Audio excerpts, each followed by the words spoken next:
Hello, everyone, and welcome to the Future Space. I'm your host, Daniel Fox.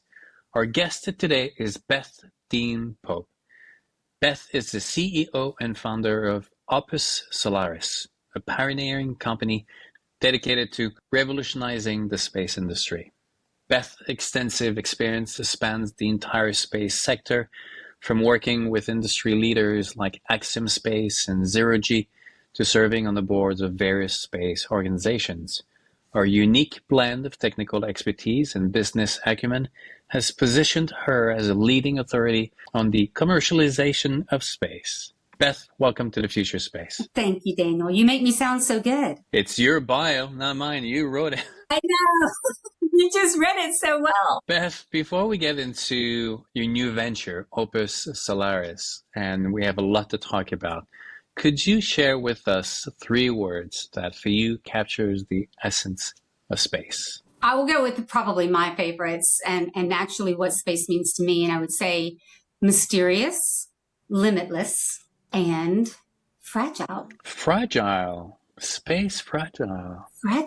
Space is fragile. Why? Usually as people say it's dangerous and toxic, but fragile. But it is fragile. It is fragile because, anyone who's around me for more than about 10 minutes realizes that I say that space is hard. I mean, it is hard and it is harsh. It's a harsh environment. But so too are the polar regions on this planet. Mount Everest, climbing Mount Everest, also extremely inhospitable to humans.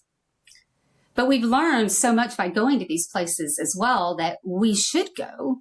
But we also have to realize what an impact humans going to these places has.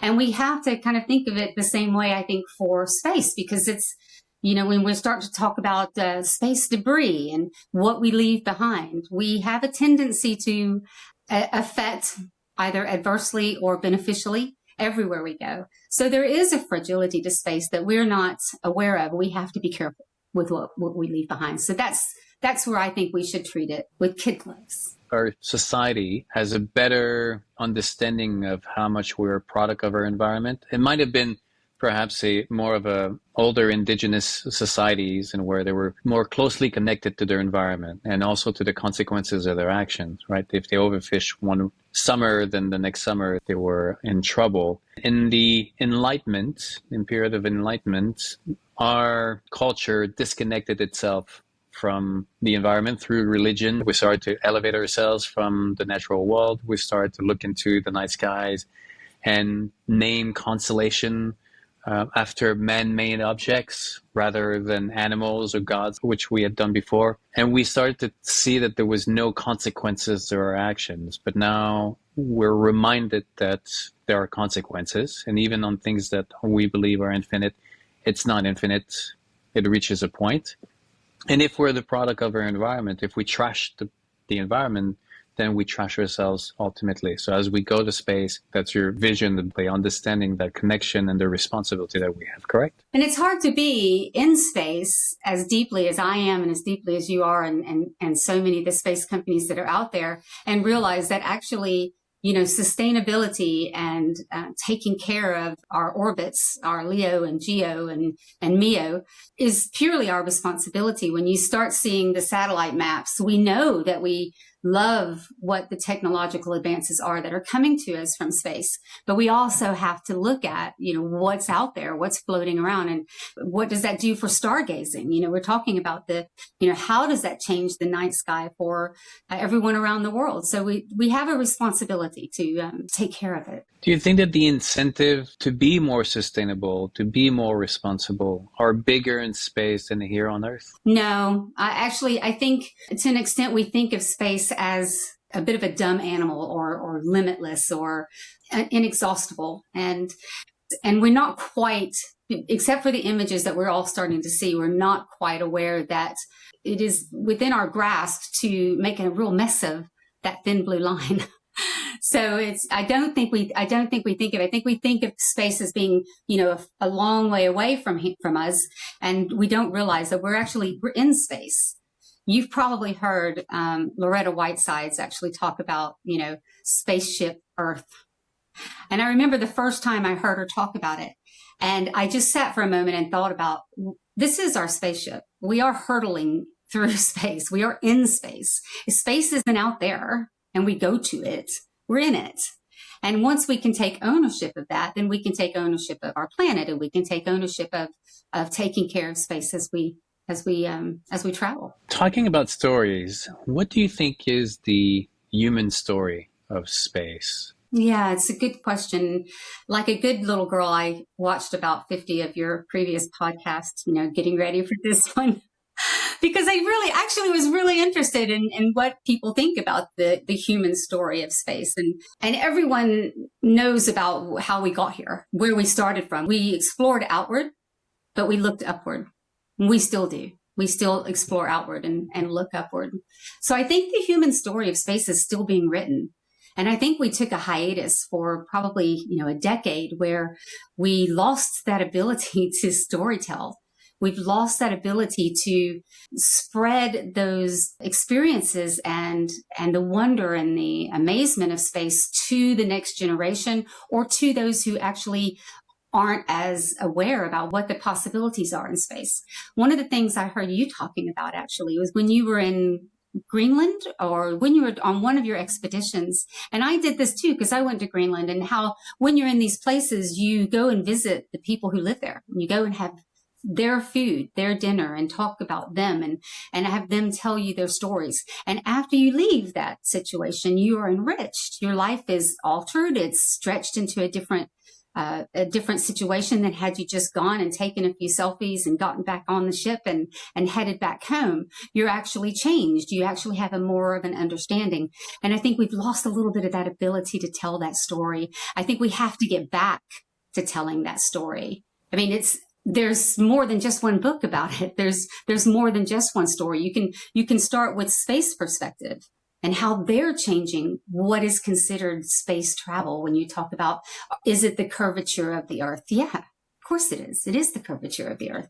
Is it Blue Origin's New Shepard that are crossing the Kármán line? Yes, that is a chapter. That is the chapter that needs to be written and told and talked about. Is it Polaris Dawn, God bless them up there right now, or From 2 that are literally going further than anyone has, but living on the capsule itself, on the Dragon? Is it ISS and the 3 new space stations that will be up in the next 5 to 10 years? Those are the stories that we need to start telling, and we need to start telling them with the intensity that NASA did back in the 60s. I don't know about you. You're not old enough, and I'm just barely old enough to remember when the Tang commercials came out. So there was this product, there's this mixture, a little powder you could mix with water, and it would make it an orange flavored drink. And NASA tied it to the astronauts. And at my very young age at that point, we all drank Tang. It was horrible. It tasted so horrible, but we understood. We had the storytelling that they were able to tie to drinking this drink and being like the astronauts. We need to get back to that storytelling. It's a long answer, but yeah. Do you think that the problem with the story is not necessarily space, the issue, but it's us and exploration and the narrative that we've created about our culture, our species? I see, like, even back in the 70s or Shackleton, there was a certain attraction to what we could accomplish and to these places that we could go. When Shackleton went to, or these explorers would go to different places, they would come back and heroes, and oh my God, this is an accomplishment of human resilience. And now we think of the human species as a negative asset to the world, and we see these new boundaries as an encroachment on the peaceful nature. And in fact, anything that goes beyond that is seen as some people by kind of a reminder that we're just going to go and do bad things. So if we could kind of leave that alone and just come back and take care of everything that we have before we contemplate going anywhere. I think that part of the problem of the story is more there than where we're going. What do you think? I think to an extent, it's a little bit of both, because if we were better storytellers, if we were telling the story better, they would already know how the exploration of certainly of low Earth orbit, which is where my main focus is, benefits so much of what our life is now and where it's going to be in 5 years from now. And that's not just medical research, that's technological research, that's innovations in technology that we don't even know will change our lives so much that in 5 to 10 years we won't even recognize what they are today. But it's also things like orbital data centers. We're not telling the story about orbital data centers. Everyone kind of is starting to understand that the energy it requires and the space it requires on this planet to do these data centers. And if we move them to space and we use unlimited solar energy and huge amounts of space and the ability to process before it comes down to Earth and what that means to us on this planet, if we could tell those stories, that would change the first part of what you said as well, because they begin to see space as part of who we are, not the planet, and then space is an existential thing. Now, what is your story with space? Were you always fascinated with space, or did you end up stumbling into? I was absolutely fascinated. I'm one of 6 children, and I'm a middle child, so it was, they barely could remember my name most of the time. But I always wanted to go to space. Now, I am absolutely no academic. And so when I went off to university and decided I was going to study medical and engineering, I wanted to go into the sciences. It was very fast to realize that was not going to be my strong suit. And that my strong suit was in business development and relationships and marketing. So I never lost that passion, but I really did believe for a long time that there was no place in space for me or for my particular skill set. And actually, up until recently, that's a very true statement. Space has changed to me more than I've been able to really change to space. I'd kind of gotten as close as I was going to get until the industry changed. And then there was a place for my skill set. So I was able to take all of the years of learning and education and be able to plug it in the same scenarios into the space industry. And it's fantastic.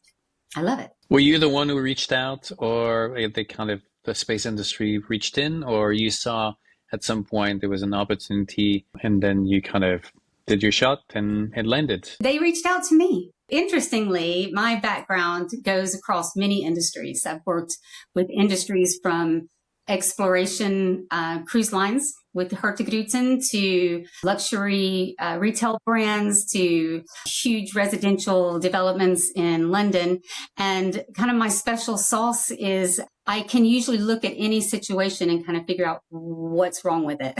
So I can figure out how to put it into position where the brand is positioned in a place where it's going to the right market at the right time and it's packaged correctly. And so I was with Hurtigruten at the time when the space industry kind of first came knocking, and they were starting to realize that there's this need to be a little bit more aware about the commercialization of space. And when we say the commercialization of space, there's 2 trains of thought. There's the commercialization of space that is the orbital data centers and mining and all the things that are still amazing, infinite possibilities of the commercialization of space. But there's also within our planet, the commercialization of space, where we are opening this industry to commercial corporate entities to actually take part in it. And so that's kind of where my role fits. And you did that with Axiom. That is definitely one of the things that I admire about Axiom is they've been, along, I think, with Space Perspective, the 2 companies who brought in participant partners who had, up to that point, had nothing to do with space.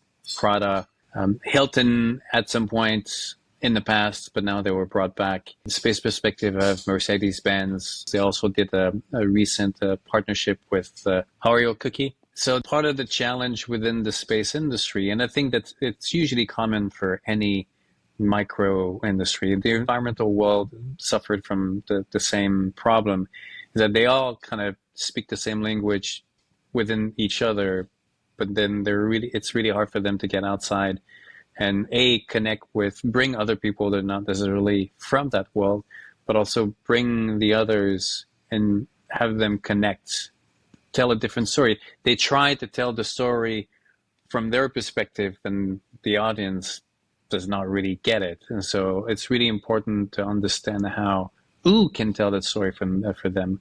And this is what you've been doing at Axiom. And this is Opus Solaris going to be occupying that place, catering to all the companies and making sure that they connect to all the other places?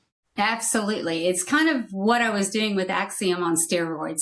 So, and it really is nice to actually be able to spread that net to package this particular commercialization aspect to give access to anyone in space. And that's whether it's a private astronaut or a government that's looking to bridge the gap between what they have in their budgets to spend for one of their astronauts to go to space and what they need to secure a seat for other countries that, are not necessarily on that first line of getting to go.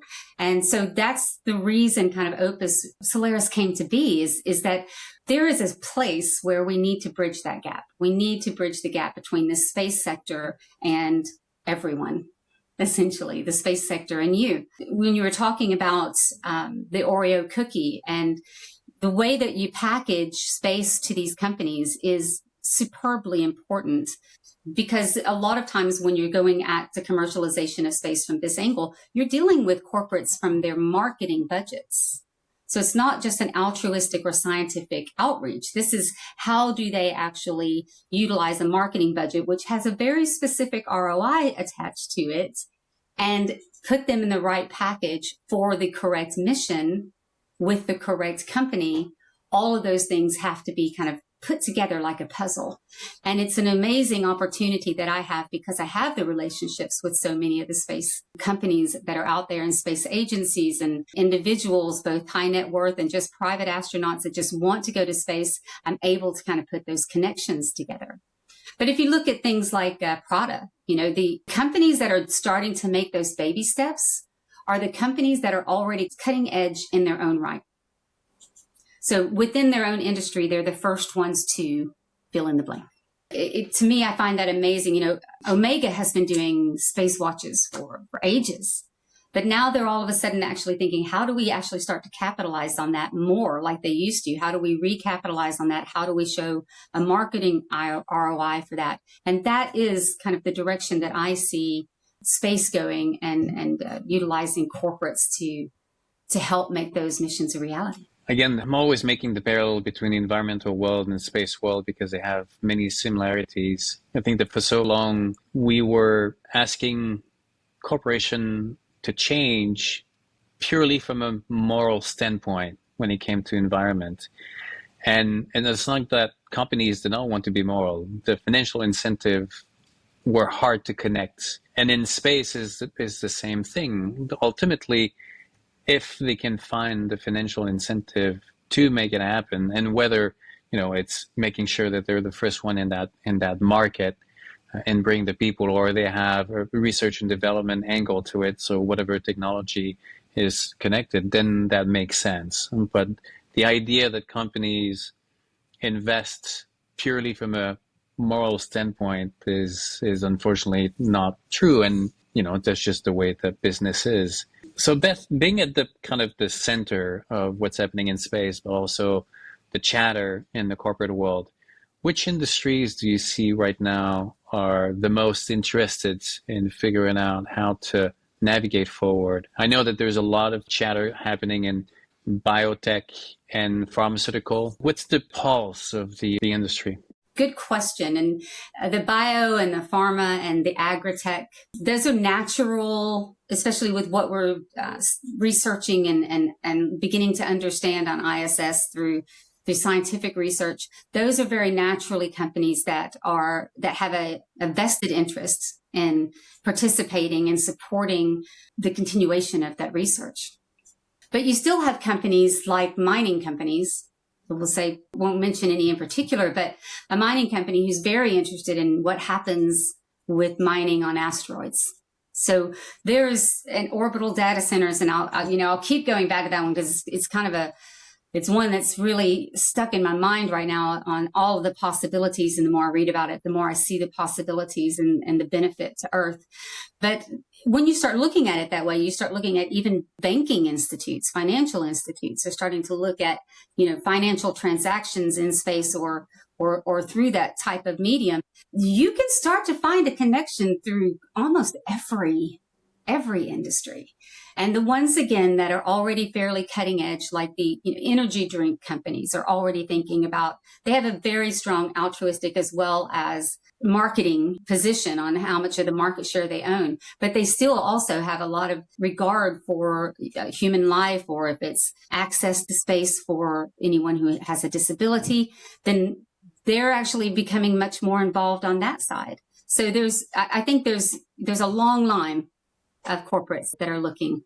When you mention mining, in the back of my mind, I've always wondered why, or maybe they are, but why the big mining companies, the Rio Tintos of the world, if they were looking or investing into any smaller companies or even themselves at looking into mining space, because we know it's going to happen. It's just a question of time. Are you aware they are at least curious, or they're actively planning? What's their position to most of the big players? Very timely conversation you and I are having about it. But the most important thing is for them is STEM and STEAM education. And one of the things they're losing is a brain drain within the industry because of the perception of what mining is. Even though we all know, on this planet as it stands today, mining is, it's a necessity for many things that make our lives happen. But what they're finding within the industry is that they're losing the specialists, those people who really understand the industry or can take the industry to the next direction or implement new ideas. So they've got this double-edged sword. They need to start getting the industry itself into a position where it's more attractive to those people that are coming out of university with these higher educations that would be interested in coming into that sector. So there's a role on both sides for them. A little bit of a cleanup on reputation. At the same time, they need to attract the education to get them there. A long time ago, I toyed with the idea of creating a curriculum for kindergarten. The idea was to really spend every day outside and use your environment as your book.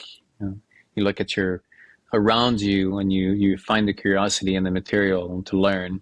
But one of the core activities was also to visit the infrastructure that makes your life available, whether it's a sewage system, the power plant, and all these places that allow you to live the way you live, so that from a young age, you could be, first of all, exposed to what it takes, but also to have them understand that it could be done better. Because one of the reasons why everybody goes into coding or computer or all these kind of fashionable places is because they are exposed and some of the inefficiencies are communicated. So the young kids are like, this thing could be done better. But the backbone of our society is never exposed to anyone. So no one knows how complicated and how valuable it is. And no one gets to go look at it and say, you know what, this could be done better. So even mining, so much, phones, everything that we have, so important where it comes from. And yet no one is really exposed to the complexity of it. And we think that a battery economy is going to come and save the world, when in reality, just shifting the problem is going to be really complicated. That's right. Every time we think we saved the world, we just open up a different set of problems as we close down a different set of problems. And so, and I'm sure that will be true for space as well. It's, what we think we're doing in space today, 20 years from now, our children will be sitting there telling us what idiots we were, for even attempting it in that fashion. And I think for mining in particular, we have to change the narrative so that they're already talking about going to space. Because if they want to start attracting those young minds, those young, brilliant minds that are coming up through education now, they need to already show that there's an alternate opportunity. There's an alternate solution that would be very cool as well. It'd be very legacy building to be a part of how you move mining off planet. And so I think there's a lot of ways that we're working with the mining industry, in particular with Opus Solaris, and getting them involved in space. I've written an essay about how space mining or space is going to be the best thing for the Earth. And the parallel that I was making was the fact that we can enjoy our house with backyard, and having to beautify your surrounding is because we've been able to import and export everything that is needed. Right? If you look back into 70 years ago or 100 years ago, you needed to have your garden in your backyard. You needed to have your sewage in your backyard. You needed to have, it was fire that was powering or heating you up. But once you're able to import everything that you need and export the output, then your immediate environment can just be for pure enjoyment. The problem that we have on Earth is not that we don't have the resources, it's the extraction of resources and where do we put and what do we do with the output. Once you start to mine from outside in places that are more barren or where the environmental impact is not big, once you start using the coldness of space so they can absorb the heat, and you can use the sun, and then suddenly your Earth is used more for enjoyment rather than extraction. Correct. Space kind of becomes your backyard then, doesn't it? It's from that analogy, and the Earth becomes the home and space becomes the backyard. There's so much going on in space. A lot of people ask me, would I go to space? Absolutely. Like I couldn't get up there fast enough. But for me, my focus has always been space. I don't want to lose sight of the planet. And I mean that literally and figuratively. Wherever I would go in space, I still need to be able to see the Earth. That would be my only prerequisite. So anything that we're doing in our orbits works amazingly well for the focus of Opus Solaris. Yes, we've got lunar and cislunar and Martian, and all of those things are definitely coming. And great minds like Elon and SpaceX and Blue, are all working towards those really far-flung future destinations. But for Opus Solaris, for myself in particularly, it's what can we do in space that will change how life is on this planet, whether that's medical technology, whether we start being able to, continue to scaffold stem cells and come up with the solutions for cancer and diabetes and dementia and, Parkinson's, all of those things being studied in microgravity. The more time that we can actually have that happening, the faster we're going to be to solutions where children are not dying of those diseases, but neither are your parents, and neither is your spouse, and neither are your children or your sisters, or your siblings. That is the reason why this growth of commercialization of space is so important, because we were taking baby steps up until this point, and now we'll have 3 space stations all doing different focuses, different research, different technology. And we need to be able to fund and get those missions back and forth and that research done. It's very timely issue that we have. Without doing an Elon Musk and saying everything is going to be happening next year, when you do talk to your clients and they ask you a certain timeline, a reasonable timeline between now and a private space station, whether it's Blue Origin's that they're doing, or whether it's Axiom, whether it's having manufacturing in space, what kind of timeline are you giving them without being to the year itself? It's a good question. And I think you have to look at space now. When I talk to my clients, it's a long-term solution with a lot of short-term goals and achievements along the way. You couldn't actually today wake up and say tomorrow you could be on the space station and this is where you would be. It is going to be a process of educating their client base as well as educating them through small steps like being involved in a space perspective mission, or sponsoring, something, or partnering with Axiom, or partnering with VAST or Blue, any of them, to get a mission to go up to ISS. So it's the small baby steps now that are both for the budget and their awareness. They have to eat this in very small chunks.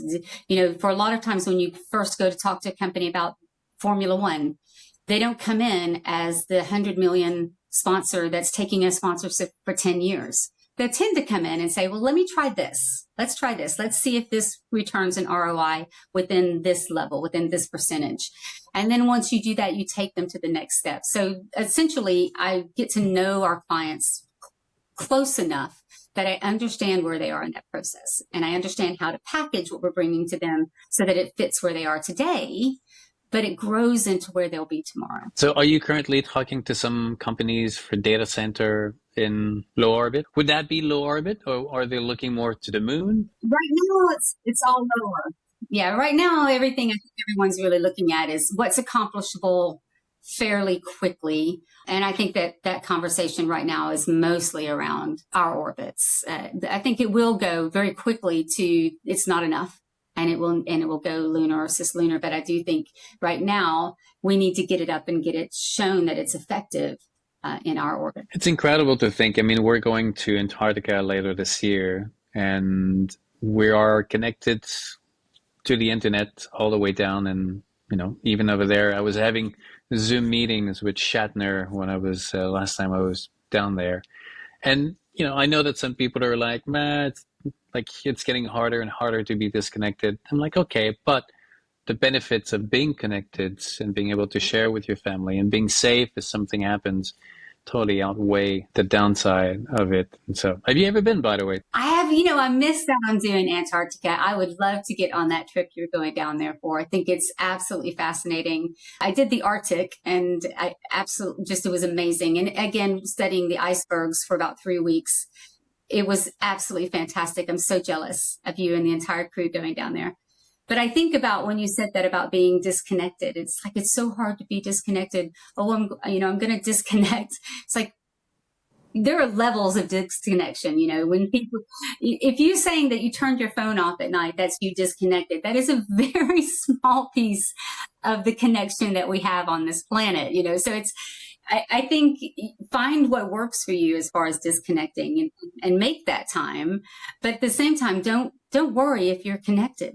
It's the upside of that is that I know what my aunties and uncles and nieces and nephews and my husband's family, who are all in London or in England, I know what they're doing on a daily basis. I feel like I experience the things that they're experiencing. And I think it's the same thing. You're going to Antarctica. You're sharing the fact that you'll have penguins, standing on your feet. To me, I think that opens the world. It doesn't close it. So we're also fast highlighting what we're missing, but forgetting what we gain. And when we look into the past, we imagine ourselves back into that time, but with all the added benefits that we've acquired. You can't look at the world in that way. If you appreciate what you have today, then you have to understand that they're part of a package that is sustained by even the things that you didn't like. It is part of it. You cannot have one without the other. Like you cannot have joy with also sadness. They're two part of the same coin. And if you try to eliminate sadness, then you also will eliminate joy because one of the two are the same. It reminds me of a saying that I use sometimes when I say failure is not an option, but sometimes it's a necessity. And it's true. It's like, it's the coin. It's both sides of the same coin. You need both of them. So, yeah. I'm always wary when people say, I've never gotten into an argument or they're in a relationship. And it's like, it's been rosy walk in the park ever since the beginning. I'm like, the reality is life is messy. And like you said, failure is not an option. It is a reality. And it's the only thing that you can learn from, because the hindsight, the path to a solution is the same than the path to a mistake. The only difference is the hindsight. One, you're able to say, well, that was just stupid. And then the other one was, okay, it worked. But the way towards it was with the same intention. And sometimes mistakes turn into the biggest discovery, and sometimes the most planned expedition turn into a disaster. So Opus, officially, you have a new website coming on soon, I understand. Yes, we just launched our campaign called the T minus 30 days marketing campaign. So we're essentially kicking off some video stings, if you will, that are going to start giving a taster of what Opus Solaris is going to do as far as filling that gap, within the space sector. And then we'll be counting down a little bit each day, kind of revealing more and more of the different opportunities that you can utilize Opus Solaris. And one of the most amazing things is that we're a very global brand. So we can actually work with countries and people and companies from all over the world. It's an amazing asset. Even though I'm located in Florida, we really do have the ability to understand and work with brands forever and everywhere. And so for the next 30 days, it'll be this little drip campaign of people starting to follow us and getting ready for the unveil of the website. And then we'll do a massive launch. We're doing a really big planned launch in April down at the Cape with some great friends of mine, and and make sure that we invite you to that as well. That'll be a wonderful party. Is that the event with Axiom also, or? It'll be the same time. So we're coinciding it with the AX4 launch, which is currently slated for April as well. So it's a great way for me to meet with those fantastic folks at Axiom, and hopefully actually have them, come over and enjoy the launch with us as well. Beth, from all the different experiences that you've had in understanding the necessity for storytelling, what would be Beth's 3 words of wisdom? Persevere. No does not usually mean no. It just means not yet. So persevere. That would be my first one. Innovate. Push the boundaries. Be daring. Be audacious. Start from audacious and work your way back is what I tend to do. And the last one would be is collaborate. One of the other things I say is working in a vacuum sucks. No pun or all pun intended. Build your network. Share your knowledge. Keep an open mind. Those would be the things, the 3 things. You do those things, you'll be successful, I promise. Do you see the future of the space industry a lot more diversified than it is? With more bigger players? Right now we have Axiom, we have Sierra, we have Blue Origin, SpaceX. Those are the kind of the big ones. Well, we have Rocket Lab in terms of also rockets. But do you see the spectrum getting bigger? I do. I think we have to accomplish these few things. You and I were talking earlier about Polaris Dawn and how that actually such a small thing is having such a huge effect that no one actually knows yet. But from Polaris Dawn, I think there'll be 15 other of those that will be quickly people starting to figure out this is a good idea. This is something we should do. And I think you'll find the same thing with the space stations. We've had only ISS. For over 20 years now. We need to see these stations go up. We need to see them function. Each one is functioning slightly different, which I think is very, very interesting as well. So I think we need to see that step happen. We need to see that be accomplished. And then from that, the spinoff will be astronomical. And you hear me reference F1 a lot, but my vision that what I see the future of space being is a launch being a lot like an F1 event. That is coming and it's good. It's not bad. It's good. And a lot of the scientists were like, when I say that to a group of scientists, they're like, no, don't ruin our perfect scientific world. And it's like, no, it's good because the only way we're going to make these giant leaps and strides forward in the research and the medical and the pharma is by getting enough funding in there. And there's not enough just by the pharma companies. There's not enough just by the governments. There needs to be a slight shift into where those funds are coming from so that we can see the exponential growth to the next level. One thing that was, and I was so happy when I saw it, was the moon landing with Intuitive Machine, and having Columbia was right there. And I was like, finally, one company that gets it because their logo was right there. Yeah, simultaneously, it was being done in Vegas, on the new globe. On that new globe. That's clever. You talk about audacious, Cam Gaffarian. the audacious definition in my mind. Is I find him absolutely fascinating and fearless. And it was a little small sliver about Columbia being up there, but the mission being on the globe. And that's the connection. That's the connection we have to start putting together. Which really is at the opposite of a company. I mean, some years ago when I was at South by Southwest, and you had Patagonia, who had taken an entire building, the side of a building, and it was a giant advertising that was pointing the finger at Elon, basically, not Mars. We're in the business of saving the Earth. First of all, Patagonia is not in the business of saving the Earth. They're in the business of selling T-shirts. They want to do it with a conscience, which is fine, but so is everybody else. And I thought it was so unhelping and not really forward as a campaign. It was putting fire on a poisonous narrative conversation that already is divided. You have to know how to package it. You must always be sensitive to how you put these packages together. I think that is the special sauce. Just quickly, Beth, before we end, for a company who looks at even Polaris Dawn and wants to participate, but does not really understand the return of like an ROI for a project like Polaris Dawn, is that project from Jared and his team, is it just him doing a trip for what he likes to do? Or have they been successful in actually bringing on board some companies and where they're testing, whatever it is? But like, is there a return on investment for people that are not space related on projects like that? Yeah, there is. We're actually, I started modeling these when I first heard about Polaris Dawn, and started modeling it, cost and financial and revenue, and and then potential ROI. What does that look like? And if it happens, if it's successful, and if it's not, what happens then? And the modeling on things like Polaris Dawn, even though the wonderful thing is that Jared made it such an altruistic outreach for St. Jude's, which is amazing. And it's raised a huge amount of money and a huge amount of awareness for St. Jude's. But by doing it, by making it happen, it opens these conversations. And literally the first 3 clients, when they found out that that opened Opus Solaris, that was their first question. Tell me how we would do a Polaris Dawn. Tell me how I could get involved in a Polaris Dawn. Can I fly on one of these? I don't want to necessarily go to ISS for 2 weeks. Can I fly on one of these?